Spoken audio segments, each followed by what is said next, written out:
Good morning, everybody. Thank you so much for joining us for our April Power Hour event. We are excited you decided to start your day with us and the sun is shining. We are very, very excited for that after all the rain we've had. Everything seems to be getting in bloom and we're all getting that spring fever. I just want to say thank you from the chamber team, our board chair, Darren Harmon, and from our amazing sponsors who make this possible. I'm on communications, who will be presenting Chief Dalsing today, Anderson Window and Door, the Friedman Group, and Statera Integrated Health and Wellness. So a virtual round of applause for all of them from wherever you are. And with that, I will turn things over to Mr. Justin Simpson. All you. Perfect. Thank you, Justine. I appreciate it. And good morning, everybody. Thank you all for being here for the Chamber's Virtual Power Hour program. As Justine mentioned, I'm Justin Stinson. I'm the Vice President at IMON Communications. We are a proud sponsor of Power Hour, along with Anderson Window and Door, the Friedman Group, and Statera Integrated Health and Wellness. We're excited you chose to spend your morning with us today and see Chief Dalsing's presentation. You know, Power Hour is an opportunity for local leaders to gain valuable insight and informative presentations on today's hottest topics. And one of the awesome benefits that we have as a Power Hour sponsor is the opportunity to stand up here and tell you just how cool IMON Communications is. So here it is. IMON is Macarena cool. Yeah, obviously I'm joking, but the thing I do love about our company is we do things different and we have a good time. We built our network different. We build strong relationships throughout the communities we serve, and we make our customers #1 every time. I can tell you from the being in this industry for many years that having a customer focus is quite rare. I'm also excited to announce that we have partnered with the City of Dubuque to launch a new public Wi-Fi service down in the B Branch district. And so members of the community can access the service 24/7 at no cost down there, right along that B Branch area. So if you are a company that is facing challenges with your current provider, not getting the service you need, slow speeds, you name it, check us out. We'd love to talk to you. There's a reason we've been named the top independent operator in the US. So for today's Power Hour, we're excited to have the City of Dubuque Police Chief, Mr. Mark Dalsing, as he presents policing during the pandemic, Dubuque's 2020 crime data. Chief Dalsing has served with the Dubuque Police Department since 1989 and has served at all ranks and in each division, including in patrol, community policing, investigations, and administration. He has served on the department's tactical response team, crisis negotiations team, honor guard, mental health intervention team, and remains an active member of the City of Dubuque's Intercultural Competence teams, as well as on the citywide Inclusive Dubuque initiative. He's promoted to the position of Chief of Police on February 1st, 2010. Chief Dalsing holds a Bachelor of Science in Criminal Justice from the University of Wisconsin-Platteville, an MBA from the University of Dubuque, completed the FBI National Academy in Quantico, Virginia, and completed the Presidential Leadership Scholars Program at select presidential libraries. He also serves on the board of directors of United Way of Dubuque Area Tri-States and is an adjunct professor in criminal justice at the University of Dubuque. So wherever you are, please give a warm Power Hour welcome to Chief Mark Dalsing. Thanks, Justin. Thanks, Justine. We'll go ahead and get started this morning. So how did this all come about was every year we do a budget presentation to the City Council and we explain our data from the prior year and some of the initiatives that we have planned. And just as 2020 was such a bizarre year for us all, it was recommended that we have our presentation ready to go on the road and do a road show for anybody that wants to see it. And the chamber generously accepted the offer and allowed me to present today. So, you know, I think everybody here, the fact that we're doing this as a Zoom meeting as opposed to doing a live event is just another indication of how strange things have been for the last year. You know, we've all had to adjust and adapt, and part of that rolls over into the city government as well, and in policing. So we'll talk a little bit about that, and we'll just kind of do a general overview of some of the things too, in case you're not familiar with us.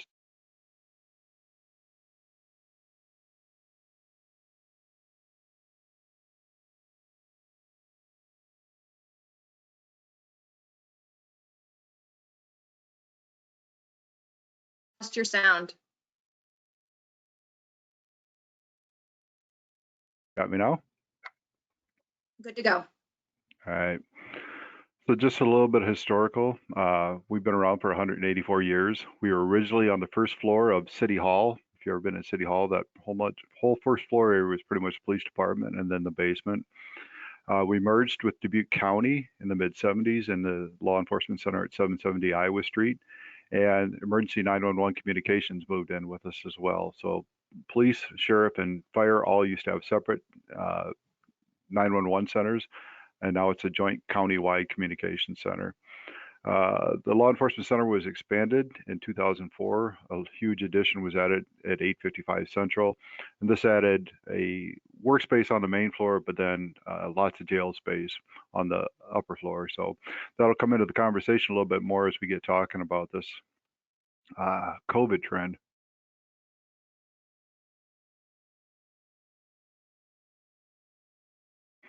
So a little bit about how we are laid out in this department. So on the left of the screen, you see shifts 1 through 5. Those are our patrol shifts. We run 5 patrol Your shifts. screen did not advance. Oh, There we go. a little bit of delay then.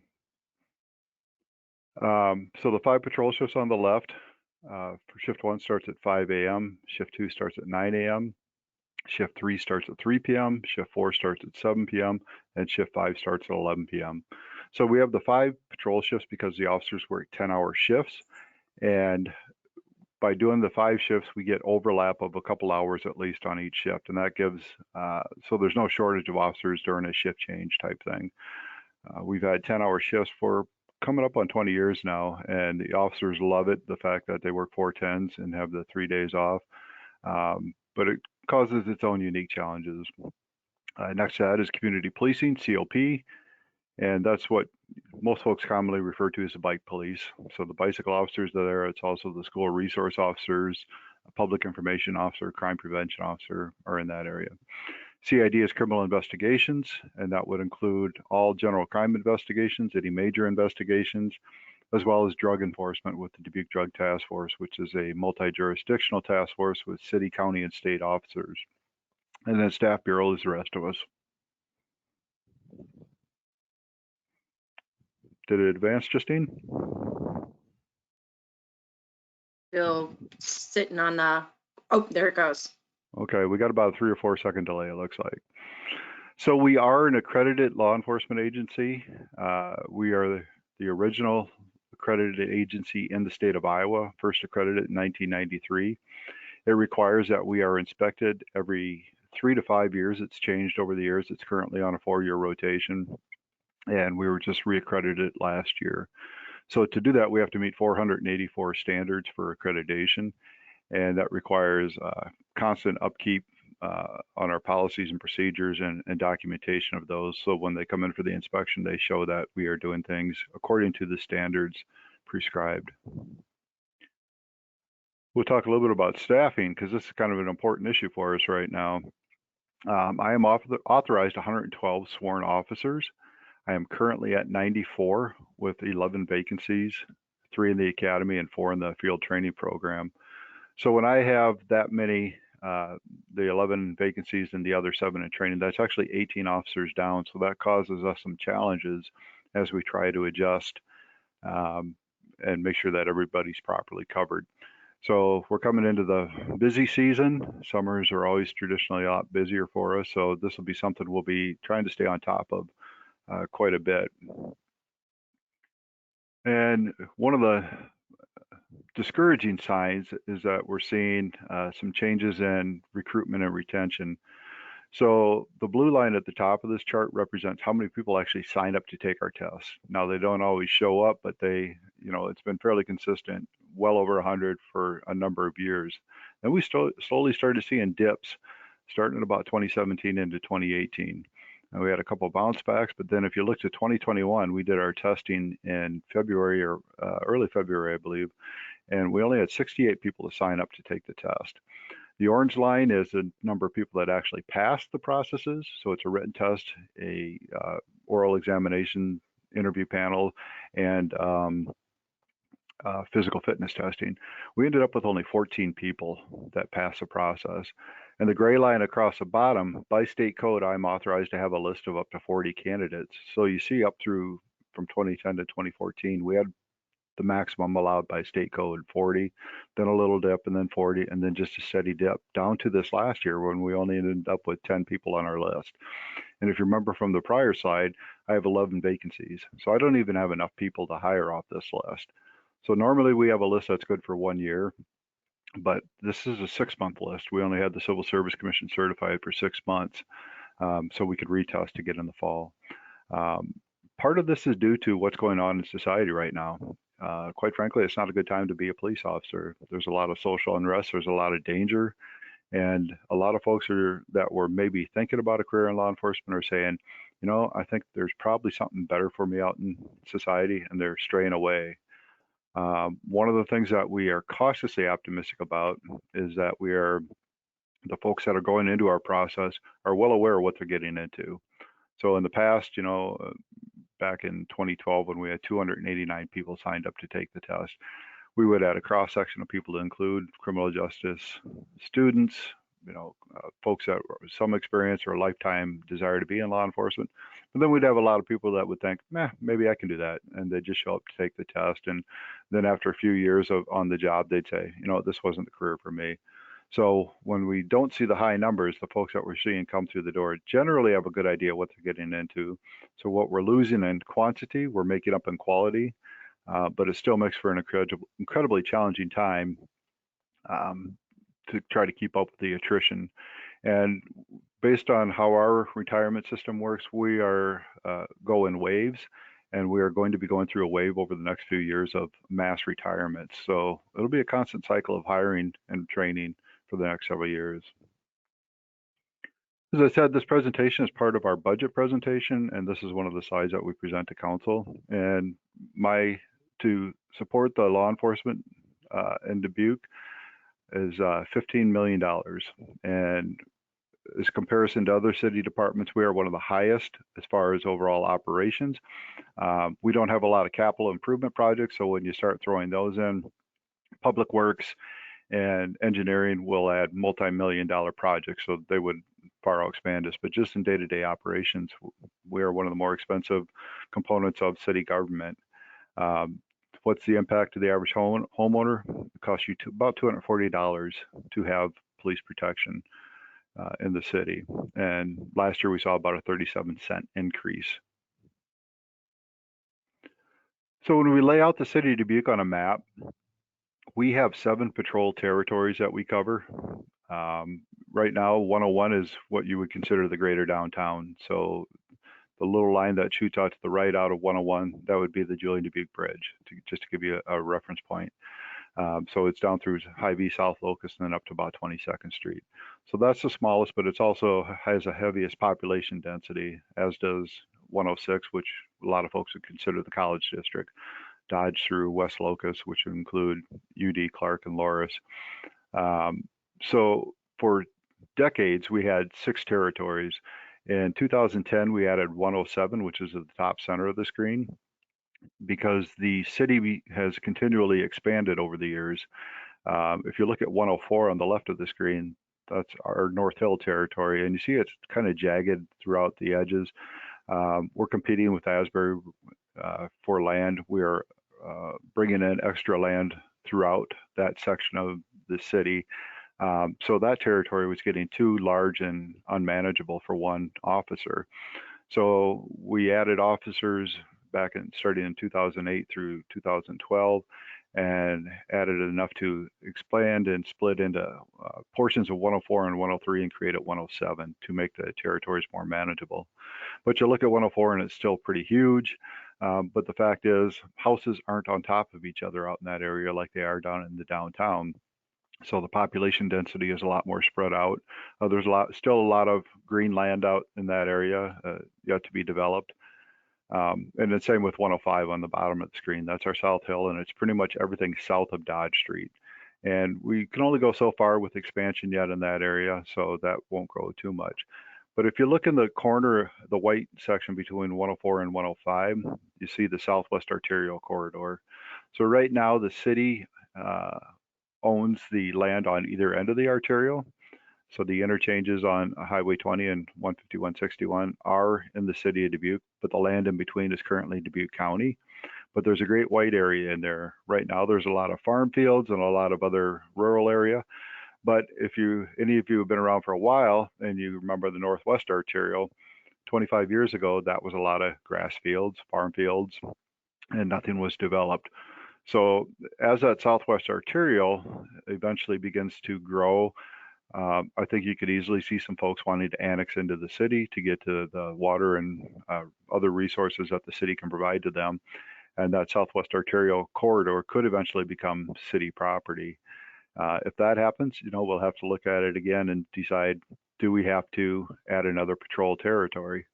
And this isn't just for annexation and expansion doesn't affect law enforcement. It affects fire prevention and fire control, water, definitely sewer for sure. So all city departments would have a stake in whether we continue to expand. So a little bit about our calls for service. We average about 55,000 calls for service a year. That's just the police department. It isn't police and fire or sheriff. This is just the police department. So we stay right around 55,000 calls for service a year. Peaks and flows throughout the years, but it stays fairly consistent. Last year, we saw about a 4% decrease. We lost 2,250 calls. And anytime we see a drop of a couple thousand, we start to look and try to figure out what happened. And this is something we'll directly point to COVID with. So if you think about what happened this time last year as things were shutting down, businesses weren't open, bars weren't open. So what goes along with that? If the bars are closed, you're having fewer alcohol-related incidents, you're having fewer disturbances. So we have fewer calls for service there. Businesses are closed, there's no retail. So if there's no retail, there's no shoplifting. So little things like that. And then we also had the situation where we were telling our officers, be cautious in what you're dealing with and what is avoidable. So the city stopped enforcing parking for a few months just to make it easier for the community. And so officers weren't responding to parking calls. Some traffic violations were if you saw a violation, you had to address it, but some of the other things, optional things like speed enforcement, we reduced that just to prevent person-to-person contact, especially during the early stages when we really didn't know a lot about COVID and we were trying to adjust like the rest of you were. So the other one we talk about every year is our Part 1 crimes. So when we talk about Part 1 crimes, these are the big crimes. This isn't everything. This is the big stuff as far as what gets reported to the Federal Bureau of Investigation. And anytime you hear about crime stats at the national level, this is what they're talking about. These are the big ones. There's lots of other crimes. There's Part 2 crimes, and there's other offenses that happen that we keep track of. But this is the big ones. This is the headline grabbing stuff. So we've been tracking it for forever and been showing it in this format for quite a few years now. If you look at calendar year 20, we had a high year of crimes against persons. So that would be murder, sexual assault, robbery, and aggravated assault. Just a couple thoughts on some of these things. A sexual assault, for most folks, it's something they're not familiar with dealing with. So the terminology is kind of fluid. It ranges from inappropriate touching to what you would traditionally think as a sexual assault. And what we see in the increases of that, 57% of that 105 cases was age-related offenses. And 91% were situations where the victim and offender had some type of prior relationship. So this isn't a stranger in the alley type thing. This is people that are known to each other, and unfortunately there's way too many age-related offenses in there. When we look at aggravated assault, the difference between a simple assault and an aggravated assault is level of injury. So if I punch somebody in the nose and they get a bloody nose, that's a simple assault. If I punch them in the nose and break their nose, it's an aggravated assault. If they punch me in the mouth and I get a fat lip, that's going to heal up. It's a simple assault. If they chip a tooth, that's got a long-term impact. That's an aggravated assault. So sometimes it's just literally a millimeter or two difference between an aggravated assault or a simple assault. But one thing that falls in this category is a lot of the domestic assault violence that we see in the community. So we saw a 13% increase in domestic violence over 2020. And to some degree, I think we can probably all reasonably assume that people being locked up with each other aggravated some already tense situations, and they're partially responsible for what we saw in the increase in domestic violence. So overall, for 2020, our person crimes went up 77, and our property crimes went down 74. So we had a net 3 additional crimes last year, which is a 0.2% increase. However, this was after 4 consecutive years of overall decreases in crime. And if we go back to our peak year of 2015, we're still nearly 32% lower on Part 1 crimes in the city of Dubuque than we were at that time, which is a positive trend. Hopefully, last year was a endpoint for any increases, and we can start going backwards again. A lot gets made about shots fired, and rightfully so. They are a high impact issue in communities that we serve. So if you look at Dubuque there in the middle of the page, 26 to 2020, 26, 25, 16, and 17. So a little up and down, but we've done some comparisons the last few years working with my peers in other cities in Iowa. I work closely with Cedar Rapids and Davenport, as they're a couple of the bigger cities or similar size to us. We meet about a lot of topics throughout the year, but so we've done some comparisons over the last few years. But last year I decided to do a little bit farther reach down to places like Des Moines and the west side of the state with Sioux City and Council Bluffs, and then reached out to some of the other cities, sizable cities within a reasonable distance from us, to include Peoria and Rockford. And if you look at the column second from the right, that is marked 19-20, and that's just the increases in number of shots fired between 2019 and 2020. So Des Moines saw a 13% increase, 169 shots fired, Davenport 84, Cedar Rapids 64, even Waterloo just 14, but their increase was almost equal to our total. And as we go down the line, Peoria and Rockford, just the number of increase. So some of them, Sioux City, they went from 9 to 59, so it's a 555% increase. So this is something that all cities in the Midwest, and quite frankly across the country, cities of any size are really starting to pay attention to this detail and try to work their patrol initiatives and some of their investigative initiatives around reduction in this. So with all these cities, as we talk about this and compare numbers, the question is, why isn't Dubuque seeing the same holy hell that the rest of these cities are? And quite frankly, one of the biggest contributors to reduced shots fired for us is our traffic camera system that we have in the city of Dubuque.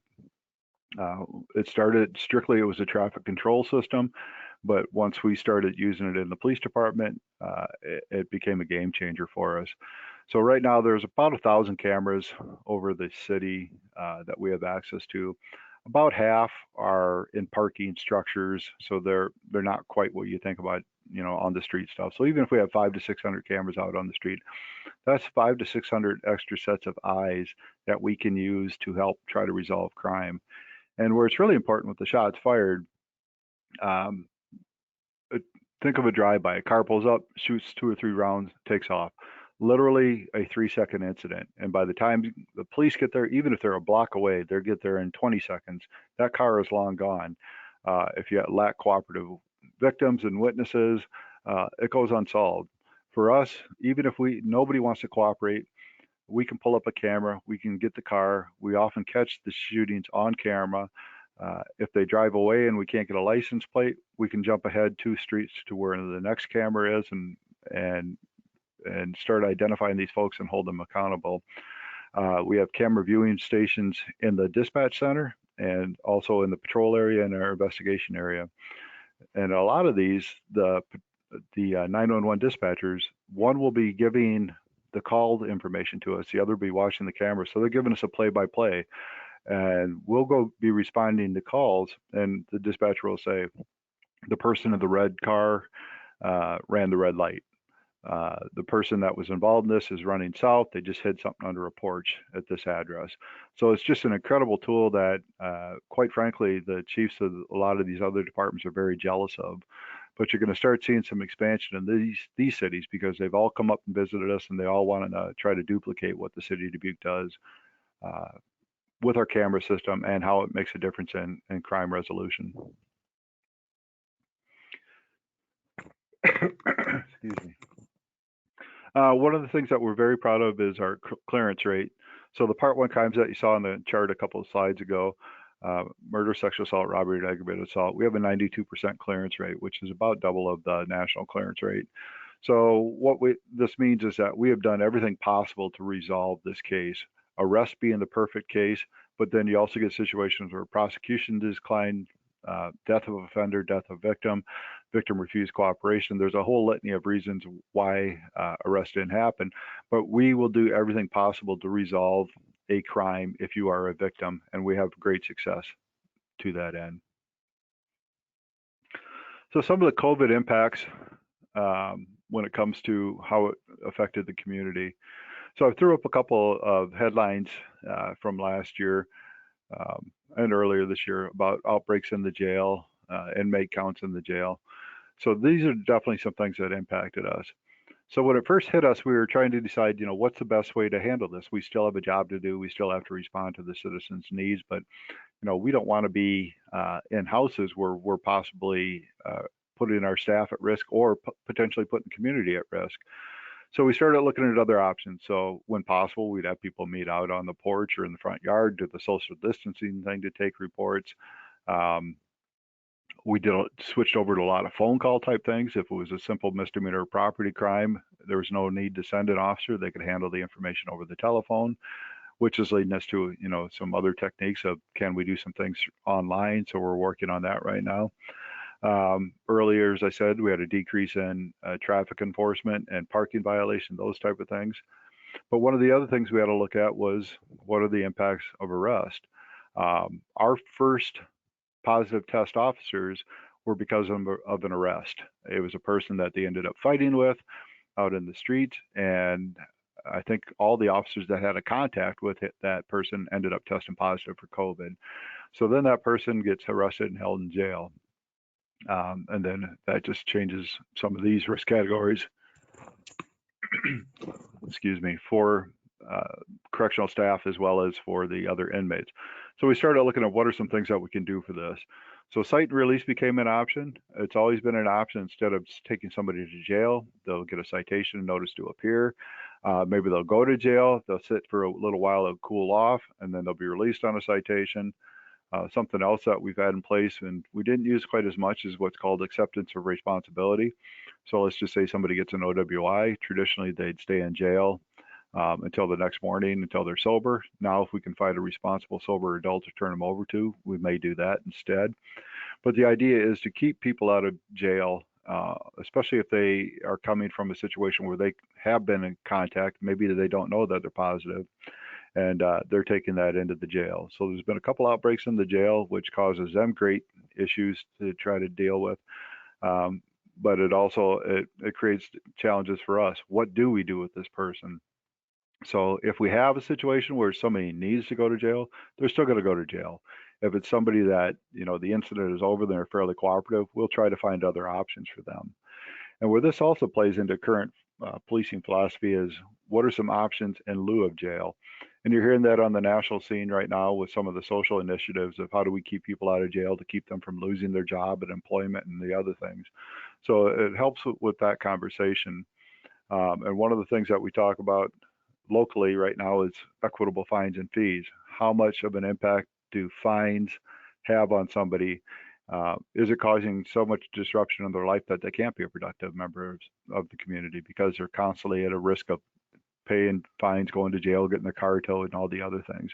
So a lot of these things play into that, and as well as just how can we keep people out and help them be more productive members of the community rather than wasting their time sitting at dead time. And again, this isn't to not hold people accountable. It's just what are some options we have, especially when it comes to misdemeanors. And with the whole community or the whole social unrest over the last year and some of the things that are happening, a lot of discussions around policing and what are the roles and depolicing and defunding and all the changes. And a lot of it comes down to use of force.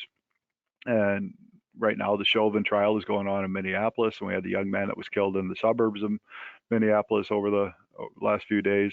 So it's a constant conversation that we also have to take into account as we look at these options. So one that I would, just to give you some thoughts on this or where we're sitting, talk a little bit about some of the realities. So this was last year's data that we were looking at, and how do we respond to this? So we still have to respond to calls. We can't get a 911 call and say, we're not going to come to that. There's a risk that we might have to use force on somebody. We still have to respond. We have to handle it appropriately and move on to the correct thing. So as I mentioned, 55,000 calls for service. And as we look at that, the Part 1 crimes and stuff from the chart back there was about 3.47%. So not a lot of our time is spent on that, on the initial. Investigators might spend a lot of time on the follow-up to some of these calls, but most of the time, our time is spent on the other stuff. The public nuisance, traffic, accident, service calls, misdemeanor crime, general quality of life issues. Loud stereos, a bane of many people's existence. Booming car stereos, house parties, if you live in the college district. I mean, lots and lots of things cause people to have poor quality of life, and the police get called on it. So we have to respond. We can't pick and choose which ones we're going to, but we do respond to these, and sometimes it results in arrest. So we had 3,200 arrests in those situations. Of that, there was 164 use of force incidents. So for us, a use of force incident is something that we have to go more than just an escort, hand on the elbow, walk with me, walk this way, cooperative individual. So if we have to wrestle with them at all, if we have to use pepper spray, if we have to use any type of other force, we have to document it in our systems. So what that means is that 95% of our arrests need no reportable use of force. So 5% of our cases, we couldn't talk them into coming along quietly. We've had to chase them. We've had to wrestle with them. We had to fight them. We've had to pepper spray them. Maybe we had to use a little bit more force, but our force is relatively limited to physical force and pepper spray. Very seldom do we ever use asp or nightsticks. Firearm use by our department is rare. 1986, 1996, 2009 for the last time deadly force had to be used by our department. So this goes into the training and the quality of individuals that work for this police department, that 95% of the time they can talk somebody into the back seat without having to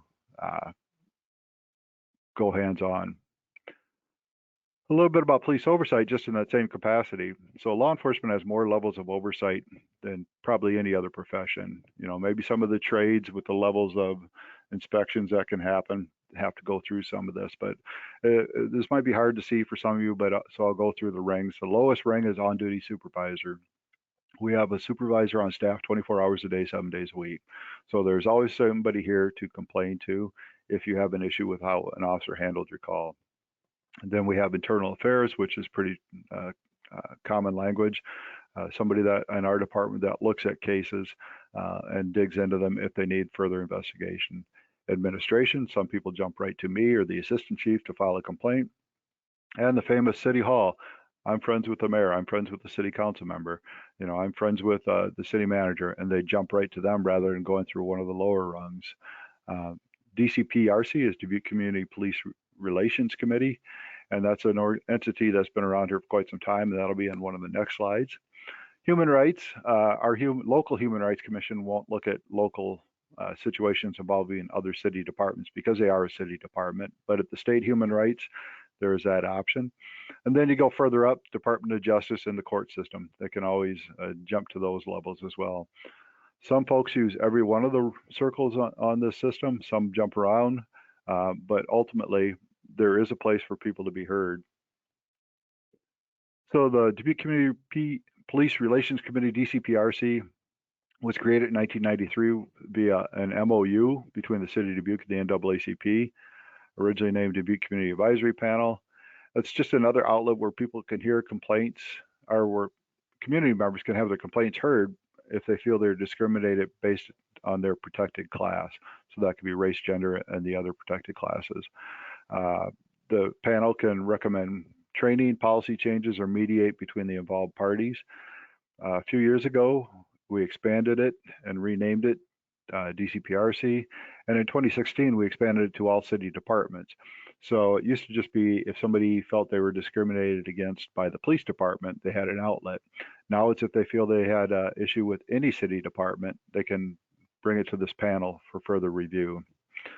One of the narratives in society right now is, having civilian oversight commissions, and that's one of the things DCPRC is looking at right now, is what could their role be in further review of police operations and police incidents. Just a few other initiatives, as I mentioned, DCPRC, Intercultural Competence is a citywide initiative on making sure folks understand equity and inclusion issues. Police Community Dialogue on Race was a program that we developed with the Human Rights Commission to try to have the hard discussions between police officers and members of the community. Inclusive Dubuque is a citywide initiative based out of the Community Foundation of Greater Dubuque.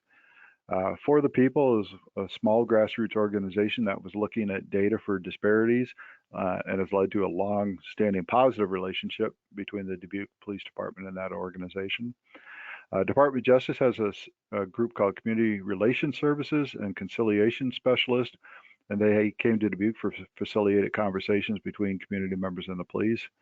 And I'll talk a little bit more about cultural awareness and culture here in a couple slides. President's Task Force on 21st Century Policing, President Obama put together a task force to look at the best practices for police in the United States. And there was about 150 recommendations on those, and I would say 2/3 of those were at the local level and 1/3 were at the federal level. At the local level, we did a great job of trying to meet all 100 or about 100 of those, but we saw a little action out of the federal end on that. And then you throw in an election and things go out the window. Restorative justice practices strategies, lots of starts and ends on this, but the school district is one of the places that we were seeing the greatest use of this. And if you're not familiar with restorative practices, it's basically trying to make the victim whole in the situation. So it's not just a penalty for the suspect, but also an understanding of what role that played in the victim's life. So it will involve some facilitated conversations between victims and suspects. It might encourage some community service type aspects. And then the last two are emotional intelligence and personal empowerment, and I'll talk about those on the slide. One other group that I formed in 2016 was called the Chiefs Forum. So basically what I did is I tried to identify every demographic within the community and invited them to the table to have conversations, with the goals being, how can we learn about each other and protect each other's safety? How can we help each other when there's divide in the community? And part of it was, how do we have a panel in place should the spam hit the fan in the community? So this kind of started on the heels of Ferguson, and the city was going up. The city was trying to get groups together, and how do we keep the peace in our community? Well, that goes back to the old saying, it's too late to close the barn door when the horses already got out. And so it's trying to be prepared. So part of the idea for this group was, God forbid we have an issue or an incident in the city, we're going to need folks with deep ties in the community to go back to their communities and try to help the city heal. So this group's been around for a few years now. Unfortunately, COVID really kicked us in the butt and we haven't been able to meet. This isn't one of the things where it's very compatible with Zoom or other things. So we've always met in person. So we worked on some of these areas. And then over the last few years as we met, we did a lot of training so they understand police operations, laws of arrest, search and seizure tactics, that type of stuff. We did shoot, don't shoot situations. If you've ever seen any of those done, very intriguing for our panel members to actually be in that situation. Do I pull the trigger or not? And as we got through all the training, we started getting down to the nitty gritty. And one of the things we were working on prior to COVID hitting, how do we flip the narrative of downtown is unsafe? You'll hear that often, I would never go downtown. You're going to get shot down there. Well, how do we get the real information out, and how do we utilize community members like this to get accurate information out and get the true narrative of Dubuque is a great place to live? And the folks in the downtown say, it's those West Siders looking down on us and saying our neighborhoods aren't safe when they really are. So that was our latest thing before COVID hit. We took part in a hate crime forum with DOJ at one point, and then I mentioned that we had to, it was kind of a response team, and we did that in April 2016. We had a small cross that was burned on East 22nd and leaned up against some barricades by the B branch. And it was a situation where we did not want this crap back that we saw in the late 80s and early 90s. So the panel, we did a press briefing, our media briefing, and talked through the next steps. And we didn't really talk about the crime. We talked about the fact that this behavior was not acceptable. And a lot of the folks that you saw listed as members of this group were at the podium saying that they do not accept this and that we will move forward and get past that negativity in our community. And I talked a couple slides ago about emotional intelligence and where that plays in. So part of it is when you talk about police training, everybody thinks that, it's handcuffing and defensive tactics and firearms. And there is. We spend a lot of time on that. But to keep that 95% no use of force needed on arrest, we have to look at how do you communicate with people. So we've had some great folks in our department that have worked on this for some time. In 2009, we had a self-awareness and communication course. We started with our field training officers and new officers, and then all staff. 2019, we started self-awareness and communications transformed into personal empowerment. And since 2019, we've been working with an organization called 6 Seconds on emotional intelligence, or EQ. It's kind of one of the buzzwords in the community right now, or in society right now. And it's just, you have to know yourself and you have to know how you're going to respond to things before you can actively participate and respond to other people's needs. And as we've done this, all of our officers have had additional training, and now we're starting to expand it more. My assistant chief and one of my lieutenants are practitioners, and they can do assessments and coaching with staff, and they've begun that process, and that's going to continue through the next year or so in our department. And then we're also reaching out further. Our firefighters and paramedics respond to these type of calls on a regular basis too. And they need to be able to walk through these different challenges and come out of it on the positive end. And also our 911 centers are going to be the ones that receive the calls and have to deal with this. This also all goes into, the brain health issues that we have in our society.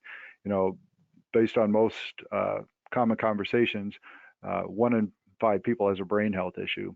So our firefighters are going to be dealing with those. Our 911 dispatchers are going to be dealing with those. And we have to be able to understand ourselves and be able to understand the people that we serve in order to make sure that they receive the necessary treatment. And one piece about my budget from last year is Community Diversion and Prevention Coordinator.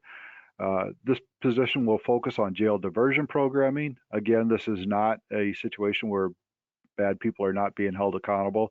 It's just looking at what options are available to keep people out of jail, keep them gainfully employed, help them get their driver's license, help them get their fines paid off so that they can be productive members of the community.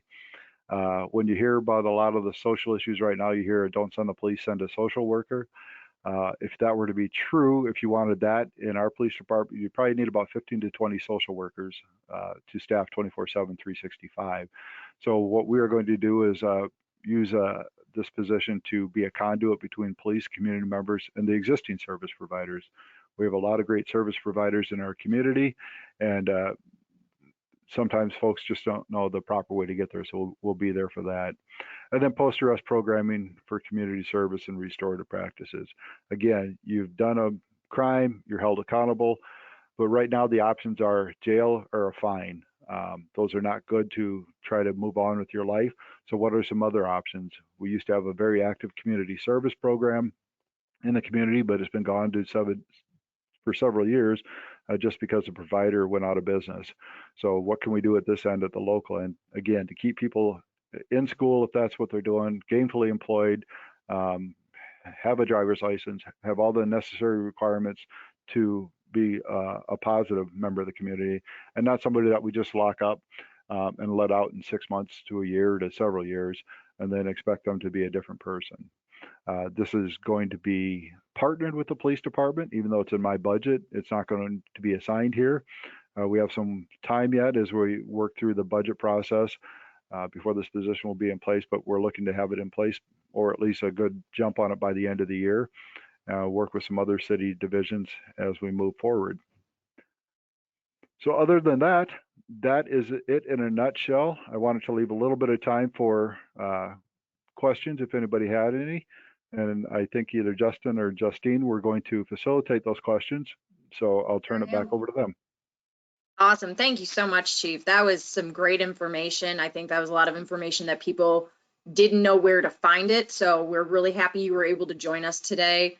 And just a huge thank you to you and all of the officers on the Dubuque Police Department for everything you guys do. If you guys have any questions, feel free to put them in the chat and I will read them. We do have one. The first question so far is, do we have any officers that do a walking patrol like they used to do years ago? Yes and no. When we started community policing in 1995, we found that bicycles were a much better option for that. It provides the visibility and personal contact with community members, but you can also get from point A to point B a little bit faster. We will still do some walking patrols on a limited basis. If we have a neighborhood that's having some issues, we might position an officer or two on foot. But as I showed you on the map, just the way the city has grown over the years, it greatly prohibits us. And plus the fact that they have to be able to get from point A to point B makes it a challenge. So yeah, we will use bicycles. You'll start seeing them more and more. Last week when it was in the 70s, it was great bicycling weather. Today when it's in the 50s and you can see your breath, they don't like it as much for some reason. But yeah, we try to have that one-on-one contact as much as possible. Excellent. Mentioned school resource officers. How many school resource officers are there at each school? And does that just cover the public schools or parochial as well? We do not have one for every school. Right now we're in a process of adding. We did that a few budget sessions ago. So ultimately it was going to be set that each middle school and high school will have its own set school resource officer. And then the elementaries and some of the private or outside learning institutions will be sharing some officers. So right now we're kind of in a flux as some transitions happen between staff and some budget issues we have to work through. But ultimately every high school and middle school will have its own dedicated SRO and the others will share. And that includes a parochial and some of the other private institutions. And follow-up question to that is, what is the primary goal of the school resource officer? A little bit of everything. So they're a set of eyes and ears on what's going on in the schools. They're a friendly face for kids to start to know officers. And you think back to the elementary, it's officer friendly type stuff up through DARE curriculum into the middle schools and high schools. And it's, when these officers interact with these kids, they see them out on the street at a later time. It's not, oh, here comes a cop. It's, hey, here comes Officer Smith, here comes Officer Jones. It's somebody that they actually know. So it's establishing those relationships early on. A lot of the conversation around society right now is, policing, school to prison pipeline is one of the terms you'll hear. And we can say that based on our data, that's not us. Based on the number of calls we get in the schools and those that actually end up in criminal charges, minimal, and very few are initiated by the school resource officers.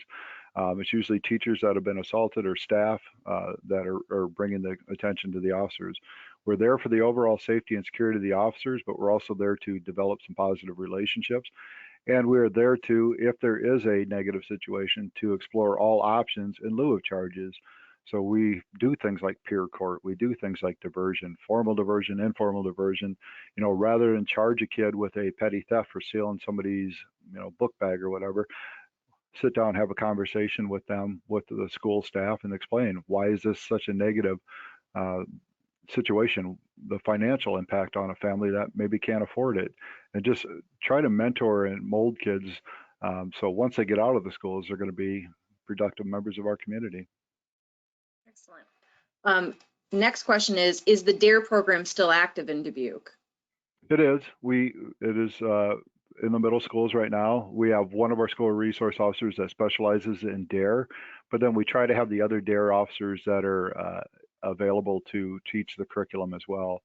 You know, and DARE's been kind of controversial over the years, saying, you know, there's been studies that say it's ineffective. There's studies that say it is too. So it's pick and choose which you would rather, which study you want to believe, and that goes across any topic. You're going to have pros and cons about it, but it isn't just about drugs anymore. It's about personal health. It's about decision making. It's judging right from wrong. So it isn't just about, you know, should I take that pill that Billy gave me? No, it's not just drugs. It's, you know, should I run with these kids that are acting up, or should I go do something positive after school? And right now, the school district, the teachers still enjoy having the DARE curriculum taught to their students. We still have an overwhelmingly positive response and positive success rate based on questionnaires and testing with the kids. So it's still an active part of our SRO curriculum. Excellent. I still remember my DARE program. I still remember the graduation. So yeah, that's something that resonates. I'm checking here. I don't see any other questions in the chat, but if you do have anything, feel free to reach out to the chamber and we can put you in touch with the chief with any questions that you have. We appreciate you all being here this morning, and I hope you guys have a wonderful day and you get to enjoy the sunshine, even if it is a little bit of a cooler temp. And Yep. Thank you again, Chief Dalsing. Really appreciate it. You're very welcome. Thank you all for coming this morning. Take care, everyone.